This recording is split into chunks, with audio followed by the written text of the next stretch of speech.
Hello everyone, मैं Mayank Sharma, faculty of computer science, government college Rao, M cyber tech के YouTube channel के इस video में आपका स्वागत करता हूं। और आज हम बात करने वाले हैं कंप्यूटर के ब्लॉक डायग्राम के। जी हाँ, इसे बहुत ध्यान से समझिएगा क्योंकि ये बहुत बार पूछा जाता है हर तरह के एग्जाम में, भले वो कॉम्पिटिटिव हो या थ्योरिकल एग्जाम हो, उनमें अधिकांशतः ये चीज पूछ ली जाती है। कंप्यूटर के ब्लॉक डायग्राम से संबंधित प्रश्न अधिकांशतः पूछे जाते हैं, तो इसको बहुत ध्यान से समझिएगा। चलिए, जैसे कि हमने लास्ट वीडियो में बात की थी कि कंप्यूटर सिस्टम क्या होता है, तो कंप्यूटर सिस्टम की मुख्य रूप से 3 इकाइयां होती हैं: इनपुट, प्रोसेस एंड आउटपुट। उसको हम थोड़ा सा समझते हैं कि क्या है। तो अगर हम बात करें कंप्यूटर सिस्टम की, तो जो उसके मुख्य 3 घटक हैं, फर्स्ट होता है हमारा इनपुट, फिर होती है प्रोसेस और वो होता है हमारा आउटपुट। ये हमारा इनपुट, प्रोसेस एंड हमारा आउटपुट। तो अगर हम बात करें यहां पर, तो जो इनपुट होता है वो हमारा होता है इनपुट डिवाइसेस से लाइक कीबोर्ड, माउस। यहां पर प्रोसेस के लिए होता है हमारा सीपीयू और आउटपुट के लिए हमारा मॉनिटर, स्पीकर एक्सेट्रा। तो जो हमारी बेसिक हमने बात की थी कंप्यूटर सिस्टम की, जो मुख्य 3 घटक है वो क्या है? एक हमारा इनपुट है, दूसरा प्रोसेस है, देन फिर उसका आउटपुट। तो ये हमारा क्या होते हैं? मुख्य 3 घटक होते हैं हमारे कंप्यूटर सिस्टम के। और इसी चरण में हम आगे बढ़ते हुए बात करते हैं कि कंप्यूटर सिस्टम का ब्लॉक डायग्राम क्या होता है, किस तरह से काम करता है और किस तरह के प्रश्न उसमें पूछे जाते हैं। तो हम बात करें अगर कंप्यूटर के ब्लॉक डायग्राम की, तो यहाँ पे 2 चीजें जो हमारी हैं, जो पहली और आखिरी, तो वो एक हमारा है इनपुट और एक है आउटपुट, जिसके स्थान में कोई परिवर्तन नहीं होता है। यहां पर थोड़ा सा जो हमारी प्रोसेस वाला जो हिस्सा था, वहां पे थोड़ा सा यहाँ पे हमने परिवर्तन किया हुआ है। और यहाँ पे जो आपको विशेष तौर पे ध्यान देना है वो इन चीजों का है कि जो एरोस हम यहाँ पे बनाते हैं, वो एरोस क्या होते हैं? वो होते हैं लेफ्ट से राइट की तरफ। और लेफ्ट में जो होता है हमारा, वो होता है इनपुट, राइट में हमारा होता है आउटपुट। ठीक है, इस चीज का विशेष तौर पे ध्यान रखें, क्योंकि कई बार क्या होता है, जनरली हम यहां पर ना एरो गलत साइड बना देते हैं। जब थ्योरिकल एग्जाम की बात हो तो वहां पर क्या होता है, कई बार हम इस चीज को गलत बना देते हैं। इस चीज को हमेशा ध्यान रखें कि इनपुट हमेशा ना सीपीयू की तरफ जाएगा। और ये वाली गलती भी ना करें, क्योंकि यहाँ पर सीपीयू से आउटपुट बाहर की तरफ जाएगा। मतलब जो एक्सटर्नल डिवाइसेस हैं वो क्या करेंगे? आउटपुट प्रोड्यूस करेंगे। तो ये जो इसका सीक्वेंस है ना, वो लेफ्ट से राइट की तरफ चलता है। यहाँ पर लेफ्ट में हमारे पास इनपुट है और राइट में हमारे पास आउटपुट है। और बीच में यहाँ पर है हमारे पास सीपीयू, जिसके मुख्य रूप से 3 घटक होते हैं। ठीक है, सबसे पहले हमने बात की कंप्यूटर की, तो कंप्यूटर के 3 घटक, इनपुट, प्रोसेस और आउटपुट। अब हम बात करें सीपीयू की। ठीक है, हम पढ़ रहे हैं ब्लॉक डायग्राम ऑफ कंप्यूटर। ठीक है, ब्लॉक डायग्राम ऑफ कंप्यूटर पढ़ रहे हैं हम यहाँ पर। और उसके अंदर हम बात कर रहे हैं सीपीयू की। इनपुट क्या होता है? इनपुट जो इंस्ट्रक्शंस, जो डाटा यूजर क्या करता है, यूजर मतलब हम जो सिस्टम को चला रहे होते हैं, यूजर जो भी डाटा या इंस्ट्रक्शन सीपीयू को देता है वो कहलाता है इनपुट। और जिस डिवाइस के माध्यम से वो देता है वो डिवाइस क्या कहलाती है? Input device. ठीक है, जैसे कि आपका माउस कीबोर्ड, जिससे आप क्या कर रहे हैं? इंस्ट्रक्शंस दे रहे हैं, डाटा आप सीपीयू को दे रहे हैं, तो वो यहाँ पे इनपुट डिवाइस कहलाएगा। और वो डिवाइसेस जो क्या करती हैं? आउटपुट देती है ना, वो क्या कहलाती है? Output devices. जैसे आपका स्पीकर, आपका मॉनिटर, एलसीडी एक्सेट्रा, वो सभी क्या कहलाते हैं आपके? वो कहलाते हैं आउटपुट डिवाइसेस। ठीक है, अब बात करें सीपीयू के 3 घटक की, तो उसका पहला वाला घटक होता है एएलयू, दूसरा होता है सीयू और तीसरा होता है मेमोरी। ठीक है, अब यहां पर जैसे आप नेट पे अगर सर्च करते हैं ना, तो आपको मल्टीपल टाइप के यहाँ पे ब्लॉक डायग्राम के सिस्टम्स दिखते हैं। ब्लॉक डायग्राम आपको मल्टीपल टाइप से दिखता है, कई सारे इसके आपको इमेजेस दिख जाएंगी। लेकिन वहां पे जो ये 3 चीजें मैंने यहाँ बना दी ना, इस सीपीयू के अंदर आपको हर जगह वही मिलेगी। भले पैटर्न कैसा भी हो डायग्राम को बनाने का, लेकिन मुख्य रूप से ये तीनों ही चीजें आपको अलग अलग फॉर्मेट में मिल जाती हैं। ठीक है, उस फॉर्मेट को पहले हम समझ लेते हैं कि क्या होता है वहां पे, फिर हम इसको आगे और डिस्क्राइब करेंगे। जैसे मान लीजिए मैंने यहाँ पे बनाया मेमोरी। ठीक है, तो आपको ये मेमोरी ना मिल करके यहाँ पर वो 2 अलग अलग चीजें आपको मिल सकती है यहाँ पे। जैसे कि ये फर्स्ट प्राइमरी मेमोरी है, सेकेंडरी मेमोरी। ठीक है, इस तरह से भी आपको मिल सकता है। ठीक है, मेमोरी को 2 अलग अलग हिस्से बना करके भी वहां पे डिस्प्ले हो सकता है, तो वहां पे कंफ्यूज ना हो। आपका जो बेसिक स्ट्रक्चर है ब्लॉक डायग्राम ऑफ कंप्यूटर का, वो हमने जो यहाँ पे ड्रॉ किया है, ठीक है, यही है वो। ठीक है, जहां पर ALU होता है, CU होता है और होता है मेमोरी। ठीक है, तो सबसे पहले बात करते हैं कि ALU क्या होता है, क्या काम करता है CPU के अंदर, ALU की क्या वैल्यू है, ALU का उपयोग क्यों होता है, ALU क्यों डिजाइन किया गया है CPU के अंदर। तो उससे पहले हम बात कर लेते हैं कि ALU का फुल फॉर्म क्या होता है। ठीक है, तो हम बात करते हैं ALU की। ALU जो होता है हमारा, ये होता है अर्थमेटिक एल लॉजिकल यूनिट। ठीक है, अब अर्थमेटिक क्या होता है, तो जो भी हमारे मैथमेटिक फंक्शंस होते हैं ना, जैसे प्लस माइनस इंटू डिवाइड, ये सभी क्या होते हैं, हमारे अर्थमेटिक फंक्शंस होते हैं। ठीक है, जहां पर मैथमेटिक ऑपरेशंस परफॉर्म हो रहे हैं वो क्या होता है, हमारा अर्थमेटिक। ठीक है, लॉजिकल की बात करें तो लॉजिकल में हमारी दो वैल्यूज आती हैं, एक होती है ट्रू और एक होती है फॉल्स। अब बहुत से स्टूडेंट को यहां दिक्कत हो जाती है कि सर ये ट्रू और फॉल्स क्या मीन्स है इसका। ठीक है, आपने अर्थमेटिक बताया प्लस माइनस इंटू डिवाइड, वहां में कोई डाउट नहीं है, कोई कंफ्यूजन नहीं है, लेकिन यहाँ पर आपने बोला लॉजिकल में आपने बोला ट्रू फॉल्स।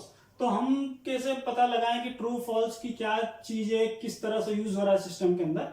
तो मैं आपको बताऊं, आपने दो चीजें देखी होंगी ना, ए ग्रेटर देन बी, ए लेस देन बी, ए इक्वल बी, ठीक है, ए नॉट इक्वल बी, इस तरह की चीजें हमने मैथ्स में पढ़ रखी हैं पहले। ठीक है, यहां पर हम क्या करते हैं, यहाँ पे हम कंपेयर करते हैं चीजों को। ठीक है, तो कंपेयर करते हैं, तो या तो ये फर्स्ट वाली अगर कंडीशन की बात करूं जिसमें ए ग्रेटर देन बी हमने बात की कि ए बी से हमारा बड़ा है, तो या तो ये वैल्यू ट्रू होगी, ट्रू मतलब या तो ये सही होगा मान, जैसे मान लीजिए यहाँ पे मैंने लिख दिया 3, यहाँ लिख दिया 5, तो यहाँ पे क्या हो गया, ये हो गया गलत। ठीक है, तो यहाँ पे क्या मिलेगा मुझे, यहाँ मिलेगा फॉल्स। और अगर मैं उसको ऐसा कर देता तो क्या मिलता, ट्रू।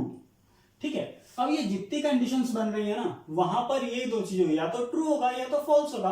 और एक चीज मैं आपको बता दूं कि अगर हम कंप्यूटर की बात करें ना, तो कंप्यूटर में नॉट इक्वल का जो साइन होता है वो हम कुछ इस तरह लगाते हैं। ठीक है, ये होता है हमारा नॉट इक्वल। ठीक, तो इनमें से कोई भी कंडीशन बन जाए तो वहां पे वैल्यू या तो ट्रू आएगी या तो फॉल्स आएगी। तो इस तरह की चीजों को हमारा चेक करता है लॉजिकल। ठीक है, तो ये सारी चीजें अगर हम बात करें जो इस तरह के फंक्शन से, जहां पे अर्थमेटिक फंक्शन हुआ या लॉजिकल फंक्शन हुआ, तो वो यूनिट सीपीयू की वो यूनिट जो अर्थमेटिक एंड लॉजिकल ऑपरेशंस को परफॉर्म कराती है वो क्या कहलाती है हमारी, वो कहलाती है सीपीयू के लिए एलयू। ठीक है, अर्थमेटिक लॉजिकल यूनिट। ठीक है, ये होती है हमारी फर्स्ट यूनिट सीपीयू की। दूसरा होता है हमारा सीयू। ठीक है, सीयू की अगर हम बात करें तो सीयू का फुल फॉर्म होता है हमारा कंट्रोल यूनिट। ठीक है, क्या होता है, कंट्रोल यूनिट। ये क्या काम करता है, तो जैसे मान लीजिए आपने प्रिंट की कमांड दी है, आप कंप्यूटर पे काम कर रहे हैं और आपने कमांड दबाई है प्रिंट की। ठीक है, प्रिंट की कमांड दबाने के बाद क्या कभी ऐसा हुआ है कि वो प्रिंट की कमांड आपके स्पीकर से निकल रही हो, नहीं। या कभी ऐसा हुआ है कि आपने सॉन्ग प्ले किया और वो प्रिंटर से प्रिंट होकर के निकल रहा हो, नहीं। ठीक है, इस तरह की जो चीजें है ना, कि जो भी आप कमांड देते हो वो कमांड किस हार्डवेयर पर, किस सॉफ्टवेयर पर परफॉर्म होगी और कितने से कितने समय के बीच परफॉर्म होगी, ये सारी चीजें डिसाइड करता है हमारा सीयू। कंट्रोल यूनिट का काम है ये सारी चीजों को डिसाइड करना कि कौन सा हार्डवेयर, कौन सी यूनिट कितना काम करेगी, कितने समय के लिए काम करेगी और उसके लिए कौन सा सॉफ्टवेयर रिस्पॉन्सिबल होगा, कितने समय में वो वर्क करेगा। इन सारी चीजों को मैनेज करता है हमारा कंट्रोल यूनिट।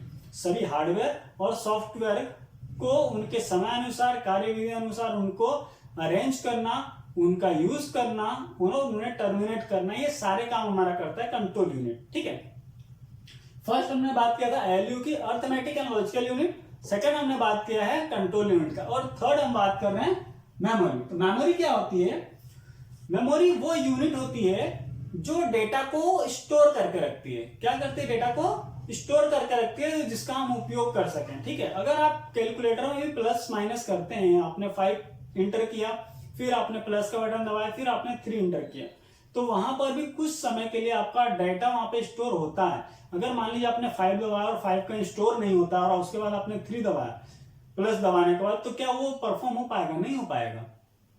उसको कुछ समय के लिए डाटा को वहां पे स्टोर रखना होता है। वही काम यहाँ पर भी होता है और यहाँ पे कई प्रकार से होता है। ठीक है, पहला जो प्रकार है वो है हमारा प्राइमरी मेमोरी का। अगर मेमोरी की हम बात करें तो मेमोरी के यहाँ पे 2 घटक हैं, एक होता है प्राइमरी और एक होता है सेकेंडरी। ठीक है, प्राइमरी मेमोरी का क्या काम है? प्राइमरी मेमोरी जो होती है वो हमारी वो सिस्टम के अंदर रन टाइम पे वर्क करती है, और सेकेंडरी क्या होती है? डेटा को परमानेंटली स्टोर करने का काम करती है। ठीक है, मतलब कि जब आपका सिस्टम वर्क कर रहा होता है, जैसे मान लीजिए आपने सिस्टम में कोई चीज कॉपी की है, ठीक है, और लाइट चली गई, उसके बाद आप लाइट जब आती है सिस्टम ऑन करते हो तो कॉपी किया हुआ डाटा हमारा लैप्स हो जाता है, वो मिट जाता है, वो होता है डाटा हमारा कॉपी। वो डाटा जब हम कॉपी बनाते हैं तो वो स्टोर होता है हमारा प्राइमरी मेमोरी में, और किसी चीज को हम सेव करके रख देते हैं हार्ड डिस्क में, तो हम उससे कभी भी यूज कर सकते हैं, वो क्या है? वो हमारा सेकेंडरी मेमोरी है। तो यहाँ पे मेमोरी के दो पार्ट है, एक होता है प्राइमरी और एक होता है सेकेंडरी। ठीक है, मेमोरी को और डिटेल में हम पढ़ेंगे आगे नेक्स्ट वीडियो में, जिसके अंदर हम कैश मेमोरी, रैम, रोम और बाकी सब वोलेटाइल नॉन वोलेटाइल मेमोरीज के भी वहां पे हम डिस्कशन करेंगे। ठीक है, तो यहाँ पर जो है हमारा, यहाँ पर हमारा कंप्यूटर का ब्लॉक डायग्राम पूरा कवर होता है। ठीक है, वापिस हम एक बार रिवाइज कर लेते हैं। हमने बात किया था कंप्यूटर के ब्लॉक डायग्राम की, तो कंप्यूटर के जो मुख्य 3 घटक होते हैं उसको हमने यहाँ पे डिफाइन किया। सबसे पहला हमारा इनपुट सीपीयू, जहां पे प्रोसेस होती है, और फिर हमारा आउटपुट। सीपीयू को हमने यहाँ पे डिफाइन किया एलयू के अंदर, सीयू के अंदर और मेमोरी के अंदर। ठीक है, एलयू का फुल फॉर्म है अर्थमेटिक एंड लॉजिकल यूनिट, जहां पर arithmetic mathematical function, logical functions perform होते हैं, वो यूनिट कहलाती है हमारी arithmetic and logical unit. System को जो यूनिट पूरी तरह से कंट्रोल करती है वो हमारी कंट्रोल यूनिट सीयू, और मेमोरी कंप्यूटर की वो यूनिट होती है जो डेटा को स्टोर करके रखने का काम करती है, जो डेटा को सेव करके रखने का काम करती है, और जो डेटा को संचय करके रखती है। ठीक है, अब यहां पर हम बात करें अगर इनपुट की, तो इनपुट डिवाइसेस कौन कौन सी होती है? इनपुट तो वो डाटा होता है जो आप सीपीयू को देते हैं, जो यूजर सीपीयू को देता है। आउटपुट वो होता है जो सीपीयू यूजर को देता है, फीडबैक या रिजल्ट। जिन डिवाइसेस की सहायता से आप इनपुट देते हैं वो सारी डिवाइसेस इनपुट डिवाइसेस कहलाती हैं, और जिन डिवाइसेस की मदद से हमें आउटपुट प्राप्त होता है वो सारी डिवाइसेस क्या कहलाती हैं? आउटपुट डिवाइसेस कहलाती हैं। तो यहां पर हमारा कंप्यूटर का ब्लॉक डायग्राम कवर हो गया। ठीक है, कंप्यूटर के ब्लॉक डायग्राम में ये मुख्य बातें आपको ध्यान में रखनी होती हैं कि अर्थमेटिक यूनिट क्या करती है। ज्यादातर जो क्वेश्चन आता है वो इनके फुल फॉर्म के ऊपर आता है कि एलयू का फुल फॉर्म क्या होता है, सीयू का फुल फॉर्म क्या होता है। ठीक है, कंप्यूटर के ब्लॉक डायग्राम के मुख्य घटक कौन कौन से हैं। तो इस तरह के जो है मुख्यतः प्रश्न आते हैं हमारे कॉम्पिटिटिव एग्जाम में, जो हमने आज यहाँ पे डिस्कस कर लिए हैं। आई होप कि आप सभी को ये चीजें अच्छे समझ में आई होंगी। ठीक है, इसके ऊपर हम कुछ और क्वेश्चंस नेक्स्ट वीडियो में आपके साथ शेयर करेंगे जो ज्यादातर पूछे जाते हैं कॉम्पिटिटिव एग्जाम्स में।